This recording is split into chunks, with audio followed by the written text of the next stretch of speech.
म hospital admit हुनु अगाडि किनेको यो पर्दा हेर्नुहोस् न आज भने बल्ल लगाउने फुर्सद पाएँ। हेलो एभ्रिवान, आई होप हजुरहरू सबै सन्चै हुनुहुन्छ होला भनेर है। र आजको भ्लग चाहिँ मैले सोचेको थिएँ र बनाउँछु भनेर, तर यहाँ चाहिँ पुरानो हुँदैछ नि त, त्यही लागि पछाडि त्यो साउन्डहरू आएको कारणले गर्दा चाहिँ मैले अहिले भोइस ओभर गर्दैछु। र यहाँ चाहिँ म के भन्दै थिएँ भनेदेखि नि, मेरो छोरा चाहिँ बिहानको पालि सुत्नु मान्दैन नि त, बिहान चाहिँ मैले केही काम गर्नु पाउँदिनँ 12 बजीभन्दा अगाडि चाहिँ। र आज चाहिँ मैले जसरी तसरी म चाहिँ उसलाई सुत्ताएर एक दुईवटा मैले सोचेको काम चाहिँ गर्छु भनेर सोचिरहेको थिएँ नि त।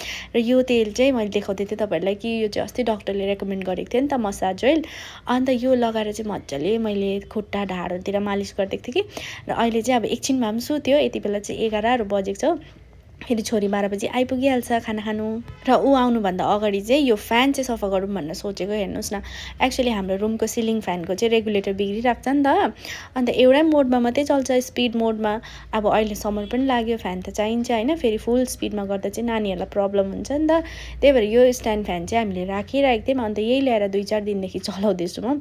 तर हेर्नुहोस् न, मैला चाहिँ यति डरलाग्दो छ कि अब मलाई चाहिँ त्यो देखेर अस्तिदेखि सकसक लागिरहेको थियो, कहिले सफा गरौँ भनेर। अन्त यता सफा गर्नु बस्नुभन्दा अगाडि चाहिँ कतिवटा घरको त्यो चिजबिजहरू फ्याँक्नु पनि पर्ने थियो है। अस्तिदेखि त्यतिकै पडिरहेको खानेकुराहरू कति बिग्रिरहेको हुन्छ होइन, ब्रिजदाल त बुझ्दैन त्यस्तोहरू।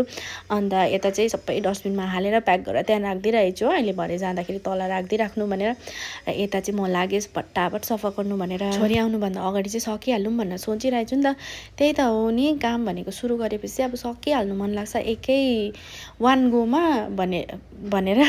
तर अब त्यस्तो सोचेको जस्तो चाहिँ हुँदैन है, बिचमा त ग्याप लागि नै हाल्छ। र तर पनि ऊ आउनुभन्दा अगाडि यत्तिको चाहिँ क्लिन भयो, त्यो स्ट्यान्डहरू पनि सबै सफा गरेँ, दोरीसोरी पनि सबै सफा गऱ्यो। र यतिको देखेर चाहिँ नि मलाई कति सन्चो लाग्दैछ, मेरो दिमाग कति फ्रेस भइरहेको छ भनेर नि मलाई नै थाहा छ। हुनु त अब तपाईँहरूसँग पनि हुन्छ होला है, आफूले सोचेको काम गर्नु पायो भने चाहिँ कति सन्चो लाग्छ नि त।